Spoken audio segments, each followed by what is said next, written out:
네, 사무엘하 하나님 나라를 세우는 사람 10번째 시간입니다. 내 안에 견고한 진을 무너뜨리라 라는 제목의 말씀을 나누도록 하겠습니다. 지난 4월 4일 금요일에 대통령 탄핵 선고가 있었습니다. 재판관 전원 일치 8대0 대통령이 파면되었습니다. 한쪽에서는 만세를 부르며 기뻐하였고 또 다른 한쪽에서는 침통함을 넘어 오열하기도 했습니다. 그러나 정치적 입장을 떠나 우리가 분명히 기억해야 할 것이 있는데 이 나라와 이 땅을 진정 통치하시는 분은 우리 주 하나님이십니다.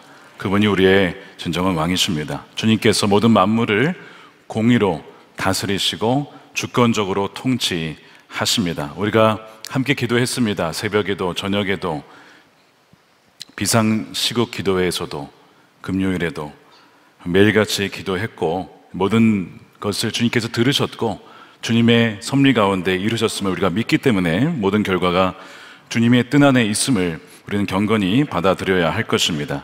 지난 수개월간 대통령을 비롯하여 국무총리와 각 처의 장관들을 비롯해서 많은 분들이 부재한 가운데 우리는 지내왔습니다. 무안공항 안타까운 사고가 있었고 경남에 화재가 있었고 그 아픔은 현재 진행형입니다. 더 이상 국정 공백으로 인하여 또한 국민이 갈라지는 그런 일이 혼란이 있어서는 안 될 것입니다. 그래서 우리 온 국민들이 정치적 견해를 초월하여서 헌법재판소의 판결을 수용하고 교회는 국민화합과 통합을 위하여 하나님 나라가 이 땅 가운데 임하는 데에 맡겨진 그 사명을 소명을 엄중히 감당해야 할 것입니다. 이제 60일 이내에 새로운 대통령 이제 선거가 또한 치러지게 될 것입니다. 우리가 기도할 때에 하나님을 경외하며 두려워하며 하나님을 사랑하고 정말 하나님의 백성들, 이 땅의 백성들을 위하여 통치할 수 있는, 정치할 수 있는 그런 공평과 의로 통치하는 하나님의 마음에 맞는 지도자가 선출될 수 있도록 여러분 기도해 주시고 깨어서 계속 마음을 모아주시기를 부탁을 드립니다. 오늘 우리가 살펴볼 이 사무엘하 8장엔 보면 다윗의 총체적인 승리가 기록되어 있습니다.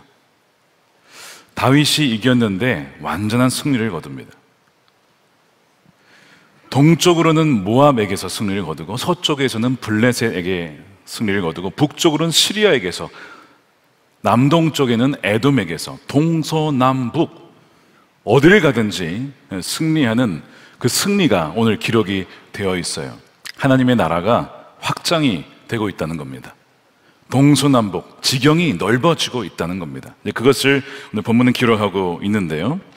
사실 이 다윗의 승리는 창세기 15장에 하나님께서 아브라함에게 약속하셨던 그 약속의 성취를 의미합니다. 그때 뭐라고 말씀하셨냐면 15장 18절입니다. 바로 그날 주님께서 아브라함과 언약을 세우시고 말씀하셨다. 내가 이 땅을 이집트 강가에서 큰 강 유프라테스 바로 북쪽에 있는 시리아 땅까지 이르기까지 너의 자손에게 준다라고 약속하셨어요. 그 전에 13장에서는 동서남북을 봐라, 보이는 이 땅을 너에게 줄 것이야.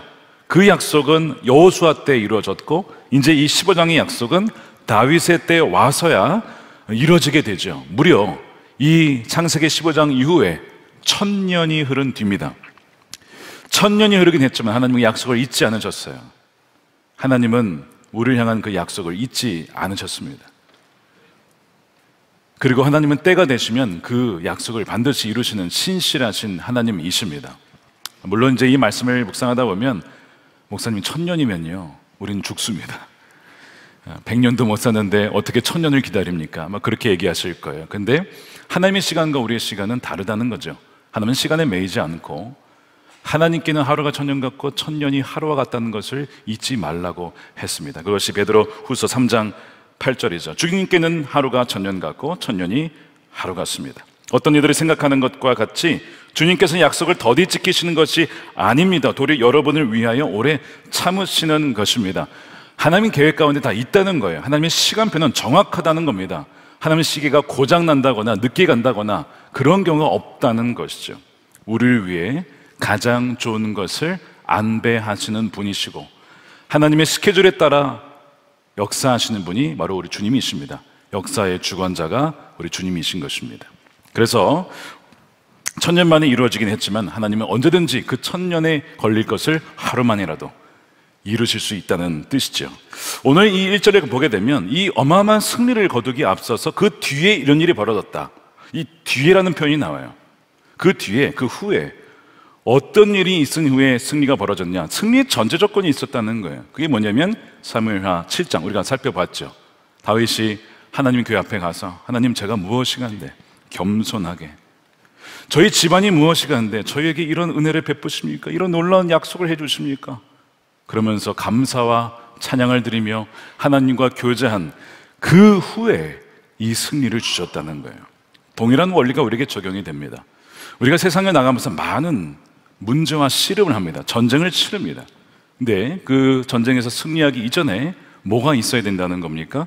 하나님께 나아가서 문제보다 크신 하나님께, 문제보다 크신 하나님께 나아가서 주님과의 교제와 관계 속에 있을 때에 주님께서는 우리에게 승리를 주신다는 사실입니다. 이것이 그 뒤에라는 단어, 짧은 단어지만 거기에 담겨진 의미인 것이죠. 그런데 제가 오늘 초점을 맞추고 싶은 부분은 그 다음입니다. 1절 후반부에 보시면 그 뒤에 다윗이 블레셋 사람을 쳐서 그들을 굴복시키고, 이 부분이에요. 굴복시키고 블레셋 사람의 손에서 메덱 암마를 빼앗았다라고 하는 부분입니다. 다윗이 블레셋을 쳐서 굴복시켰다라고 하는 이 부분은 그전과는 굉장히 다른 부분입니다. 차원이 다른 승리예요. 예전에도 블레셋에 여러 번 찾아왔어요. 그리고 막 쳐들어왔습니다. 그때마다 이긴 적이 있고 진 적도 있습니다. 분명히 이긴 적이 많이 있었거든요. 근데 왜 뭐가 다르냐? 이번에는 다윗이 먼저 쳐들어가서 블레셋을 치되 항복을 시켰다는 거예요. 여러분, 이런 적은 없었습니다. 쳐들어와서 막아내고 몇 번의 전투를 이긴 적은 있지만 그들에게 가서 그들을 항복시킨 적은 없었다는 거예요. 다윗의 때 와서 처음 있는 일이라고 하는 것이죠. 특별히 메덱 암마를 빼앗았다라고 되어 있죠. 이 메덱 암마라는 단어가 역대상 18장에는 어떻게 설명이 되어 있냐면 가드와 그 동네들, 이렇게 해석을 합니다. 여러분, 가드라는 동네는, 도시는 블레셋의 주요 5대 도시 중에 하나인데 이 가드가 가장 중요한 도시예요. 바로 골리앗의 고향이기도 하죠. 거인들이 사는 동네입니다. 오랫동안 이스라엘에게 위협이 되었던 강력한 요새와 같은 것이 바로 이 가드인데, 그 가드와 그 동네를 별칭으로 메덱 암마라고 부릅니다. 이게 무슨 뜻이냐? 여러분, 암마는 어머니란 뜻이에요. 아바가 아버지란 뜻인 것처럼 메덱 암마는 어머니 성읍의 고삐다, 어머니 성읍의 굴레다, 이런 뜻이에요. 그러니까 지금 이 메덱 암마를 굳이 오늘 사무엘하 8장에 가드라는 표현 대신 쓴 이유가 있는 거죠. 메덱 암마는 블레셋의 핵심 도시와 세력으로서 여기에서 이스라엘 전체를 마치 고삐처럼 올가매고 통제한 그 중심이 바로 이 메덱 암마였습니다. 그러므로 인해서 하나님의 백성들이 하나님께 유업을 받은 가나안 땅을 온전히 누리지 못하도록 그렇게 계속 올가매고 고삐처럼 조아되고 그렇게 굴레를 씌웠던 도시가 어디라고요? 메덱 암마입니다. 그러니까 계속 몇백 년간을 이 메덱 암마로 인하여서, 블레셋으로 인하여서 이스라엘 고통을 당해 왔어요. 그런데 그 메덱 암마를 다윗이 쳐들어가서 점령했다는 겁니다. 굴복시켰다는 거예요. 엄청난 승리가 주어진 것이죠. 어느 누구도 아브라함 이후에, 모세는 뭐 땅에 들어오지도 못했죠. 여호수아도, 사사들도, 사울도 해내지 못했던 일을 하나님께서 다윗에게 허락하셔서 그 메덱 암마를 점령케 하신 거예요. 자, 그러면 이 구절이 우리에게 주는 메시지가 뭐냐? 여러분, 이 메덱 암마가 의미하는 것이 뭐냐면, 영적으로 우리 안에 있는 이 견고한 진이라고 하는 것입니다. 견고한 진. 이 견고한 진은 하나님을 대적하는 어떤 세력이에요.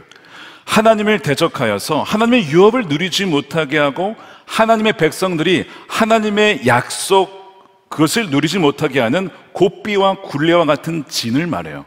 그래서 이것을 고린도 후서 10장 4절에는 이렇게 표현을 하죠. 우리의 싸우는 무기는 육신에 속한 것이 아니요 오직 어떤 견고한 진도, 이 견고한 진, 이 스트롱홀드라고 하는 이 견고한 진도 무너뜨리는 하나님의 능력이다. 이거 무너뜨려야 된다는 거예요. 마치 적이 우리 영혼 안에 침투하여 거점을 잡고 우리가 하나님 말씀대로 살아가지 못하고 약속의 유업을 누리지 못하도록 하는 그 어떤 것, 그것이 우리 안에 견고한 진이라고 하는 거예요. 그것이 오랫동안 이스라엘 괴롭혔던 블레셋일 수도 있고, 가까운 관계 속에서 나타난 모압 같을 수도 있고, 또한 세상의 강력한 유혹을 상징하는 시리아일 수도 있고, 또한 갑자기 막 예상치 못한 곳에서 불쑥 나타나는 에돔과 같은 사건과 어떤 죄와 유혹을 통해서 우리의 삶을 뒤흔드는 그런 견고한 진이 있다는 거예요. 그 중에서도 오랜 시간 동안 나를 괴롭혀온 그 메덱 암마가 있다는 겁니다. 예를 들면 이런 거예요. 여러분, 대대로 할아버지, 할머니, 아버지, 어머니, 손주, 손녀 이까지 대대로 흘러오는 어떤 죄가 있을 수 있어요. 여러분, 그거 한번 보셔야 됩니다. 혹시 있는지. 예를 들면 이런 거예요. 아브라함과 이삭과 야곱에게 공통적으로 나타나는 죄가 있었습니다. 뭐였냐면 거짓말입니다. 속임수. 속이는 거죠. 이게 3대에 걸쳐서 나타나요. 그리고 편애하는 거. 뭐 아들만 이뻐한다거나 이런 식으로 누구만 특정으로 예뻐해서 형제들을 시기하게, 이게 3대에 걸쳐 나타나거든요. 대를 잇는 거예요. 아마 아버지를 보면서 자기도 아들도 배운 게 아닌가. 그리고 손주도 배우는 것이죠. 늘 그렇게 해왔으니까. 근데 이게 얼마나 이 가정을 힘들게 만들었습니까? 이것 때문에 그 형제들이 분열을 했잖아요. 요셉의 형들이 요셉을 싫어했잖아요. 뭐 이런 식으로 야곱과 에서가 싸우잖아요. 이런 일들이 벌어진다는 거예요. 그러니까 어떤 사람은 이 혈기일 수도 있어요. 대대로 흐르는 혈기가 있어요. 분노가 있어요. 그리고 욕설일 수도 있어요. 가정 폭력일 수 있어요.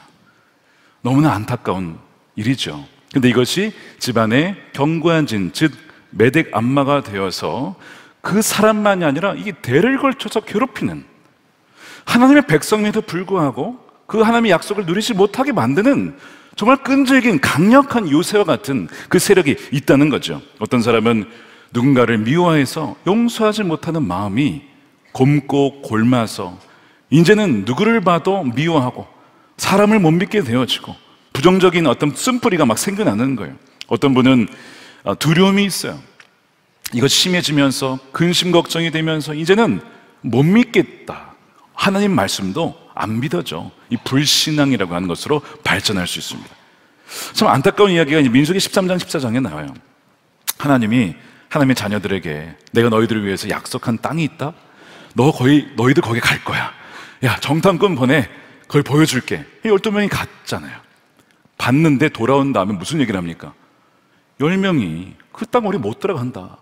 그들은 거인이고 우리는 메뚜기인데 어떻게 우리가 그 땅을 차지하냐고 막 두려워 떨면서 막 우리는 망했다. 그러니까 막 다들 울고 난리 났잖아요. 우리는 못 들어간다. 망했다. 그러니까 하나님이 너무나 안타까운 거예요. 아니, 내가 주겠다고 했는데 왜 못 믿냐? 아니, 너희가 뭐 다 물리치라고 내가 한다니까. 그래도 못 믿겠다는 거예요. 자, 그러면 너희가 믿는 대로 될 거다. 너희가 못 들어간다고 믿었으니 못 들어간다. 내 귀에 들린 대로 내가 행할 거야. 그래가지고 여호수아 갈렙 외에는 다 못 들어가잖아요. 기가 막힌 일이 벌어져요. 근데 여러분, 이게 우리들한테도 벌어질 수 있다니까요. 계속 부정적인 생각, 안 된다, 실패한다, 너가 뭘 할 수 있냐, 현실을 봐라, 너희가 너무 현실 감각이 없는 거 아니냐, 이런 식으로 계속해서 막이는 메덱 암마라고 하는 우리 안에 견고한 진을 이 머릿속에, 생각 속에 부정적인 감정을 통해 그렇게 우리에게 장악을 하고 있다는 거예요. 그래서 하나님이 우리에게 주시고자 하는 행복과 행복한 가정과 기쁨과 평강과 하나님의 능력, 하나님의 사명을 누리지 못하도록 우리의 삶을 가로막는 이 고삐 역할을, 통제를 하고 있는 거예요. 이 메덱 암마에서 이스라엘을 막 수백 년간 그렇게 해왔거든요. 그러니까 여러분, 우리 안에, 우리 가정에, 우리 집안에 대대로 흐르는 이런 이 메덱 암마와 같은 견고한 진이 무엇인지를 여러분 찾아내셔야 됩니다. 시편 139편의 기자가 이런 얘기를 해요. 하나님, 나를 샅샅이 살펴봐 주십시오. Search me, O God. Search me. 나를 살펴봐 주십시오. 엑스레이 찍어 주십시오. CT 촬영해 주십시오. 제 안에 하나님이 기뻐하지 않는 어떤 영역이 있는지를요. 저를 철저히 시험해 봐 주십시오. 테스트해 주십시오. 제가 나쁜 길을 가는지 그렇지 않은지 나를 살펴봐 주십시오. 저의 지금 가는 이 발걸음, 제가 하는 이 결정이 하나님 미워하시고 싫어하시는 결정은 아닌지, 주님께서 가고자 하는 그 방향과 반대 방향은 아닌지를 하나님 살펴봐 주십시오. 영원한 길로 나를 인도해 주시기를 원합니다. 여러분, 겸손하고 정직해야 이 기도할 수 있습니다. 항상 나는 바른 길 가, 나는 문제 없어, 이게 아니고요, 내가 다른 길을 갈 수도 있어. 나도 사울처럼 주님 배반할지도 몰라. 그러니까 주님, 저를 살펴봐 주십시오. 말씀을 통해 깨달게 해 주십시오. 성령을 통해 알게 해 주십시오. 그렇게 구해야 되는 거예요. 그래서 그렇게 알게 되면요, 그 메대감마가 무엇인지 알게 되면 여러분 그거 가만 놔두면 안 됩니다. 지금까지 수백 년간 이스라엘 백성은요 이렇게 돼 있어요. 맨날 당한 거야. 이 메대감마를 중심으로 블레셋이 쳐들어오면 그때마다 나가서 싸우고 막긴 했어요. 근데 이 메대감마를 점령할 엄두를 못 내는 거예요. 그냥 우리는 어쩔 수 없이 그렇게 살아야 돼. 수백 년간 여호수아 때부터 못했어. 그런데 우리가 어떻게 이걸 하겠어?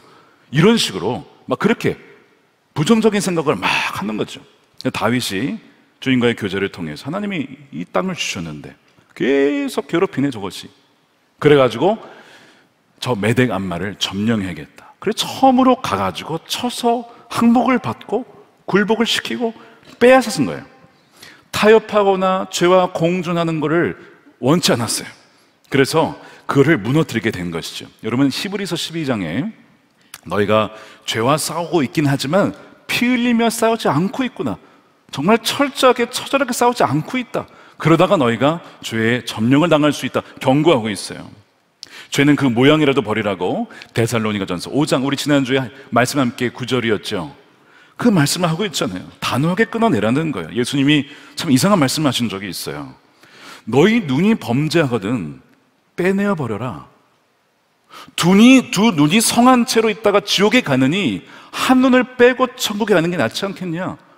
그게 진짜 눈 빼라는 겁니까? 아니죠.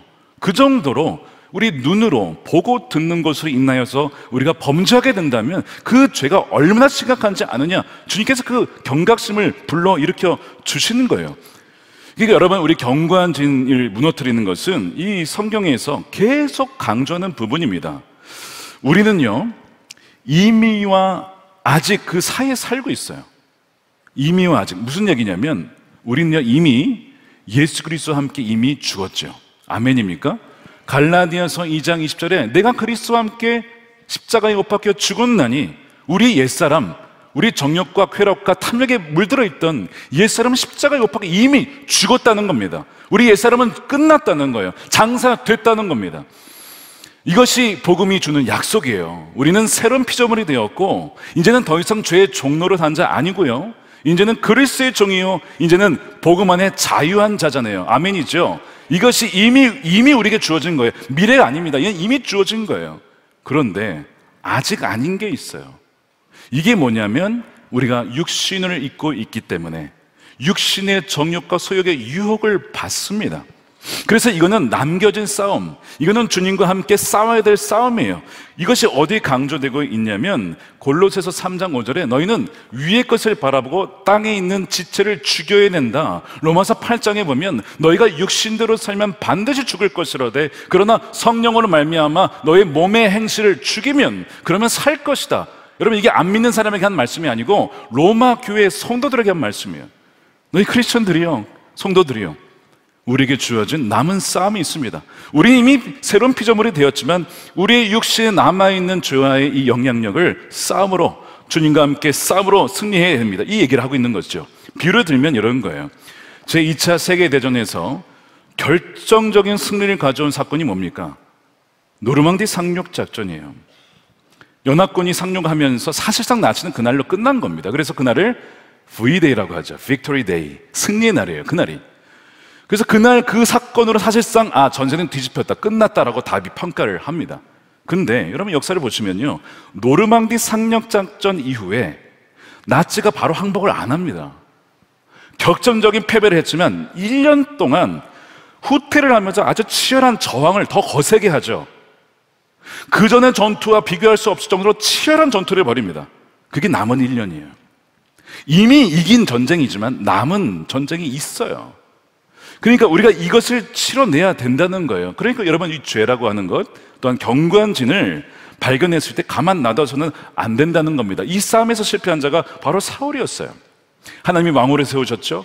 그에게 승리를 주셨습니다. 그도 전쟁 잘했어요. 하나님이 은혜를 주셔서 이기게 하셨거든요. 근데 그에게 말씀하신 게 뭐냐면, 너 전리품 남기지 말고 다 죽여라. 하나님께 바쳐라. 아강 왕 살리지 말고 죽여라. 깨끗하게. 이건 거룩한 전쟁이야. 말씀하셨는데 그가 불순종해요. 생각해보니까 너무 아까운 거예요, 주기가. 전리품에 대한 탐욕이 있었고요.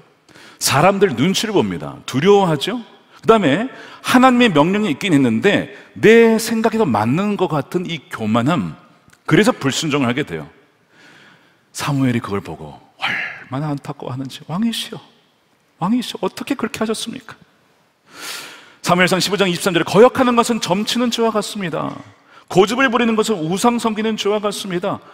왕께서 말씀을 버리셨으므로 하나님도 왕을 버려 더 이상 왕이 되지 못하게 하셨습니다. 사무엘이 통곡하며 울잖아요.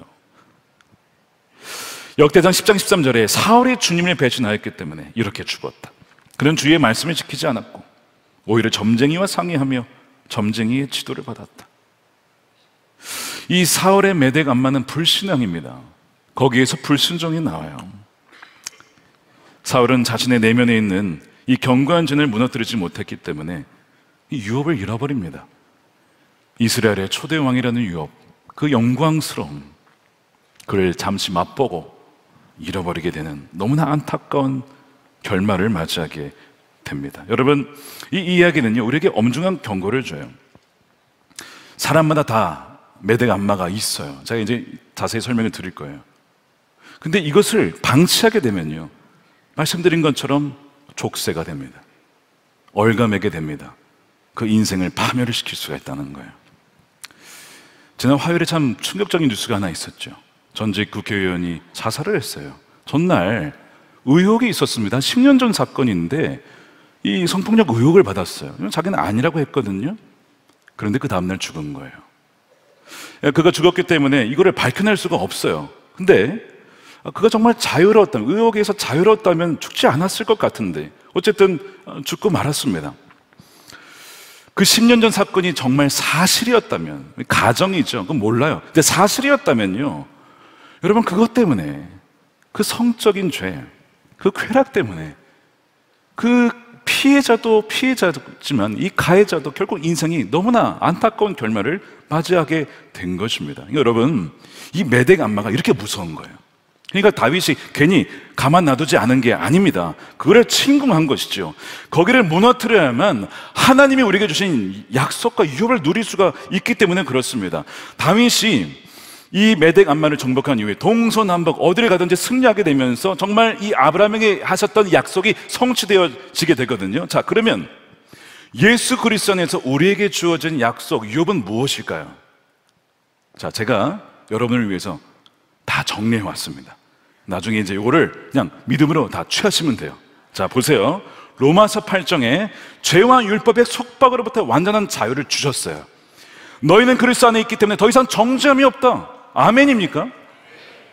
우리에게 정죄함이 없을 뿐만 아니라 우리는 죄에서 자유할 수 있는 능력도 받은 거예요. 이미 십자가에서. 이게 이미 우리에게 주어진 능력입니다. 두 번째, 요한복음 14장에 세상이 알 수도 없는 평강을 주신대요. 하나님의 평강이 여러분들에게 있을 것입니다. 이것이 우리가 준 약속이죠. 세 번째, 성령 안에서 누리는 의와 평강과 희락, 기쁨, 상황을 뛰어넘는 기쁨 말입니다. 항상 기뻐하라. 항상 기뻐하라. 왜요? 하나님이 왕이시니까. 그거를 우리에게 주셨다는 것이죠. 하나님을 아바, 아버지라 부를 수 있는 자녀의 특권.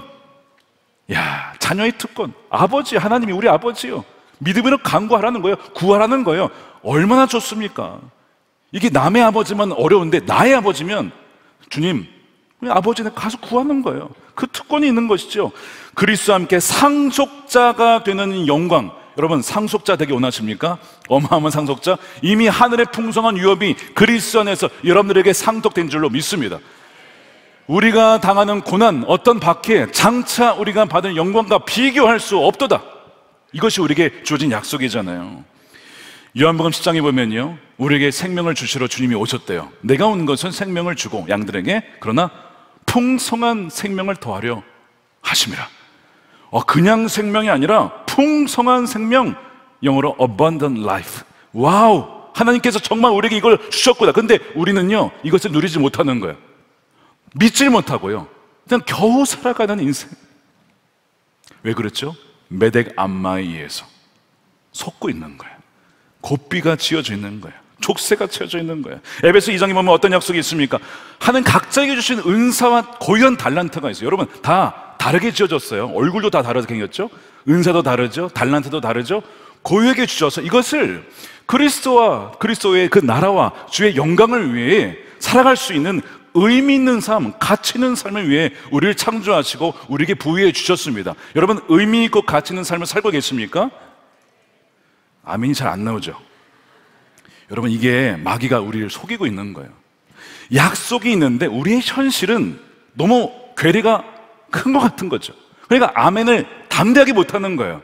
여러분, 이게 근데 자연스러운 게 아니라고요. 이것이 너무나 많은 그리스도인들이 여기에 속고 있어서, 이거는 뭐 약속이 그냥 말씀이 있는 거, 나랑 상관, 어느덧 마귀가 계속 이게 너의 삶하고는 상관이 없는 거야. 그거는 뭐 모세나 뭐 여호수아나 그런 인물이나 그렇지 너하고는 아무 상관이 없어요. 여러분, 이게 누가 한 거냐고 마귀가 심어주는, 그게 여러분 메덱 암마입니다. 견고한 진은 나중에 이 고린도서 읽어보시면 생각을 통해서 형성되는 진입니다. 부정적인 생각, 음란한 생각, 거짓말, 패배의식, 이런 것들이 겹겹이 쌓이면서 겨우하게 성처럼 내 삶을 장악하거든요. 근데 이런 것들이 다 이 유업을 누리지 못하게 만드는 거예요. 지난 목요일에 새벽에 이제 믿음으로 사는 남자들이 모였어요. 줄여서 미사남이라고 하는데 한 163명 정도 모였습니다. 새벽 기도는 따로 모이고 남자들만 모인 거죠. 이번에 미사남 신청을 받으면서 믿음으로 돌파하고 싶은 영역이 무엇입니까? 물었어요. 60%가 사명과 비전을 발견하고 싶어서 왔습니다. 사명과 비전. 뒤집어서 말하면요, 저에겐 사명이 없습니다. 비전이 뭔지 모르겠습니다. 제가 무엇을 위해 살아가야 될지 모르겠습니다. 어느 방향으로 가야 될지 모르겠습니다. 그런 분들이 60%예요. 30%는요, 영적 침체가, 그걸 회복하고 싶습니다. 또 30%는 두려움과 염려를 극복하고, 너무 미래가 두려워요. 염려가 됩니다. 내 인생이 어떻게 될지 모르겠습니다. 그걸 극복하고 싶다는 거예요. 또 다른 의견은 마음의 상처와 쓴뿌리와 관계의 문제와 중독, 도박, 술, 담배, 미디어, 음란, 이 중독을 해결하고 싶습니다. 그걸 극복하기 위해서 왔다는 거예요. 사람마다 메덱 암마가 다 달라요. 근데 분명한 것은 그 메덱 암마 때문에 하나님이 주신 유업을 내가 누리지 못하고 있다는 거거든요. 그래서 두려움과 염려와 상처가 이 메덱 암마가 그들의 삶을 꽃빛처럼 쥐고 있는 거예요. 통제하고 있는 거예요.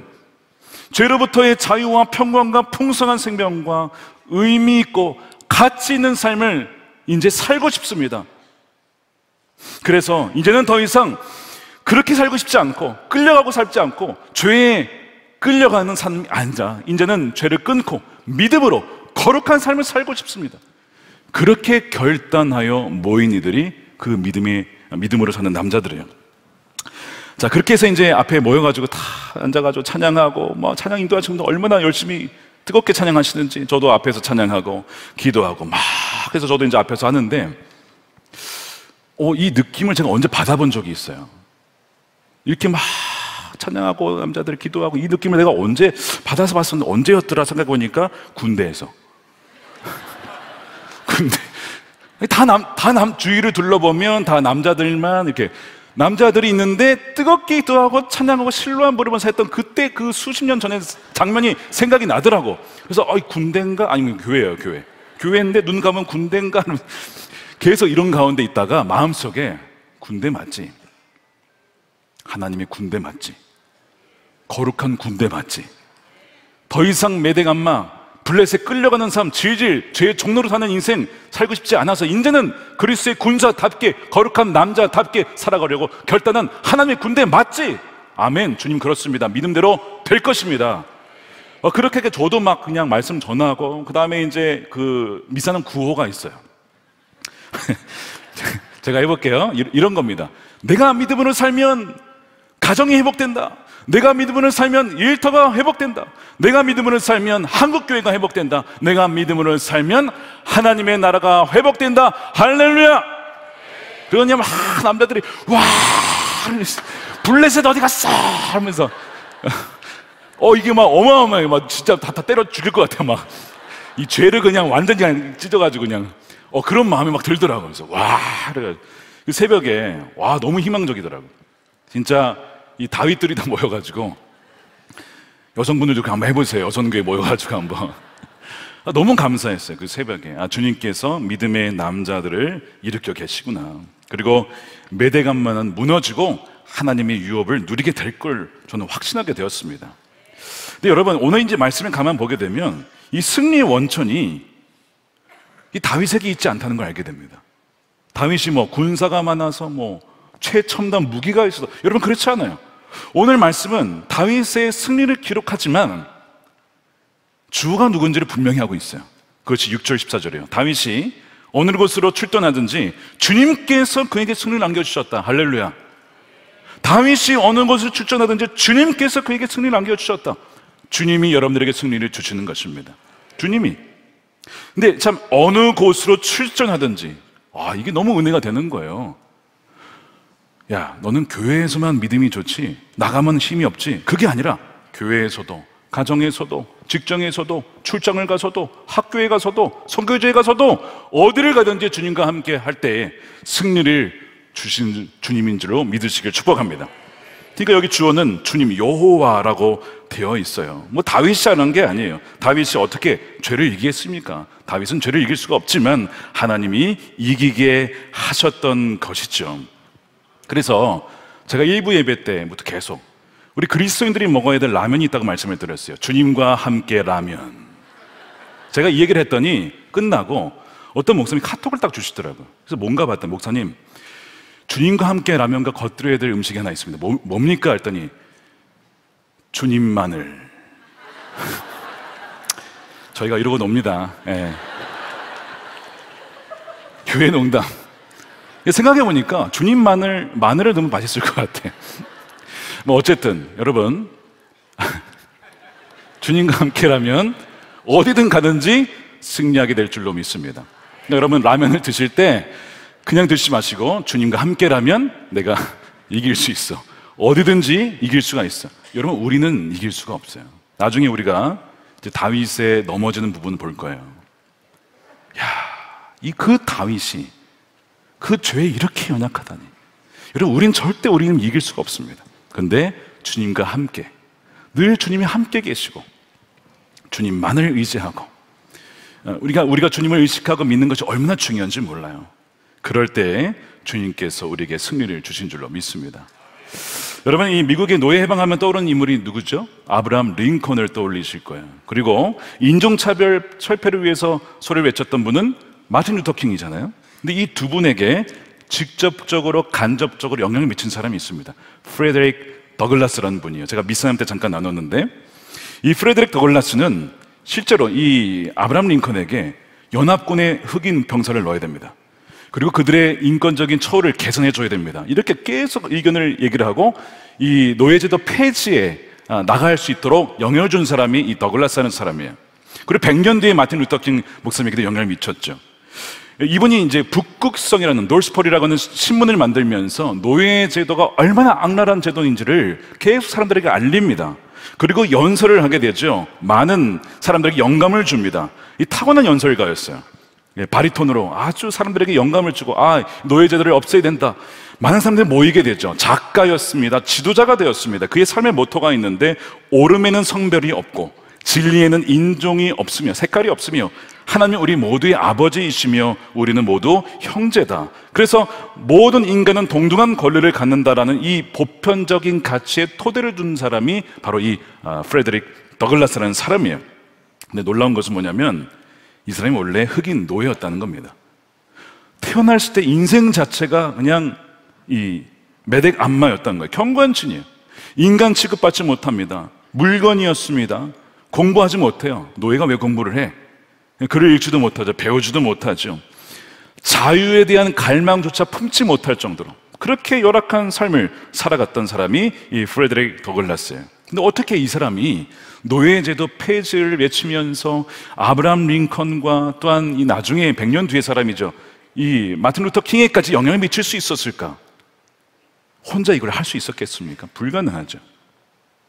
두 가지의 요인이 있었어요. 첫 번째는 그가 13살 때 한 감리교 목사님으로부터 복음을 듣습니다. 하나님이 우리 아버지시고 나의 삶은 나 스스로는 절대 이것을 이길 수가 없는데, 그런데 하나님께서 우리의 아버지가 되시며 주님께서 우리의 구속자가, 나의 구속자가 되시면 그는 가능하다. 그래서 예수님을 영접합니다. 그것이 결정적인 계기가 돼요. 말씀을 사모하게 되죠. 그래서 말씀을 어쨌든 막 찢어진 종이라도 구해가지고 막 그것을 읽는 거예요. 그렇게 말씀을 사모하면서 공부를 해요. 두 번째 요인은 뭐냐면 그의 영적 멘토인 찰스 로슨입니다. 찰스 로슨이 이 더글라스에게 영의 세계가 있다, 보이는 게 다가 아니야, 느껴지는 게 다가 아니야, 현실이 다가 아니라 믿음의 영역에서 바뀌면 현실이 바뀌는 거야, 뭐 이런 영의 세계를 알려줘요. 그래서 기도하는 법, 찬양하는 법을 알려주면서 어느 날은 이 더글라스에게 이런 예언적인 얘기를 해요. 하나님께서 너를 통해 하실 위대한 일이 있어. 그러니까 너는 그것을 위해 준비해야 돼. 여러분, 이 말은요, 여러분들이 만약에 더글라스라고 칩시다. 어떻게 여러분 받아들이시겠어요? 아유, 난 노예인데 뭐 내가 뭘 할 수 있겠어.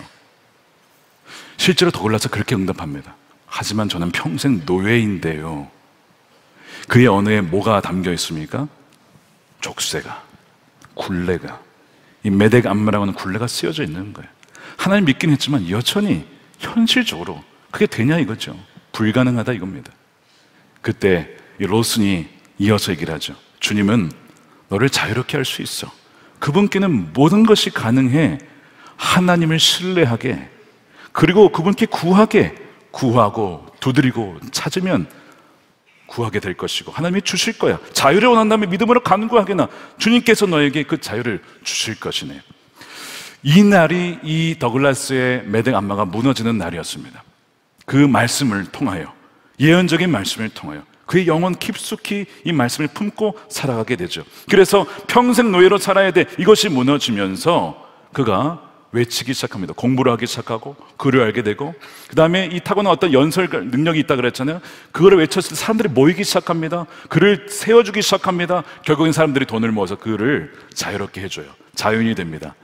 그걸 가지고 지도자의 역할을 해서 많은 사람들에게 영감을 주며 노예로 평생 사는 게 아니라 하나님이 우리에게 주신 건 자유다, 이것을 계속 선포하게 되면서 아브라함 링컨에도 영향을 미치고 마틴 루터 킹 목사님 나중에도 영향을 미치는 그런 사람이 되게 돼요. 여러분, 혹시 여러분들 중에 나는 노예인데 뭐 이런 비슷한 생각, 나의 현실은 그렇지 못하는데 뭐, 여러분 그것이 무너져야 됩니다.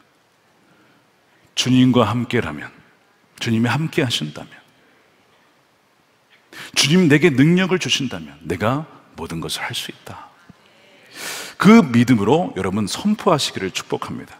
오늘 1절에 보니까 다윗이 블레셋 사람을 쳐서 굴복시키고 한 번도 그런 적이 없었어요. 근데 왜 안 돼? 왜 안 되냐고. 다윗이 거기에 도전했죠. 그리고 굴복시켰어요. 블레셋 사람의 손에서 메덱 암마를 한 번도 빼앗았어요. 더 이상 괴롭히지 않습니다. 다윗이 어느 곳에 가든지 주님께서 그에게 승리를 안겨주셨다. 다윗이 그 승리의 원인, 모든 공로를 주님께 드리며 구별하여 은과 금을 주님께 드리잖아요. 하나님이 하셨습니다. 하나님이 하셨습니다. 주님이 나를 통해 하셨습니다. 여러분, 이 오늘의 말씀이 다윗만의 이야기가 아니라, 더글라스만의 이야기가 아니라 예수 그리스도 안에서 우리에게 모두에게 주어진 놀라운 약속인 줄로 믿으시길 축복합니다. 승리가 우리에게 이미 예수 그리스도 안에 십자가에서 주어졌습니다. 실패하는 인생, 맨날 지는 인생이 아니라 이제는 주 안에 승리하는 인생, 죄를 이기는 인생, 이제는 죄를 제압하고 굴복시키는 인생으로 하나님이 주신 유업을 누리며 살아가는 하나님의 존귀한 백성들이 되시길 주님의 이름으로 축원드립니다. 우리 함께 성찬을 받기 위해 기도하겠습니다. 여러분, 이 성찬, 우리 성찬을 받아 기억하십시오. 우리가 그리스도와 함께 연합되었다는 거예요. 이건 놀라운 비밀입니다. 주님과 하나 되었다는 것, 예수님의 생명이 나의 것이 되고, 예수님의 능력이 나의 것이 되고, 예수님의 승리가 나의 것이 되었다는 것입니다. 먼 미래가 아닙니다. 그리스도 안에서 우리에게 이미 주어진 것입니다. 오늘 우리가 성찬을 받을 때, 떡과 포도주를 마실 때 내 안에 주님이 계시고 주님 안에 내가 있음을 믿으며, 이제는 정말 매대간 말을 무너뜨리고 경건전을 무너뜨리고 주님이 주신 유업을 누리며 살아가는 존귀한 주의 자녀로 살아가게 하여 주시옵소서. 우리 함께 기도함으로 우리 성찬을 받도록 하겠습니다.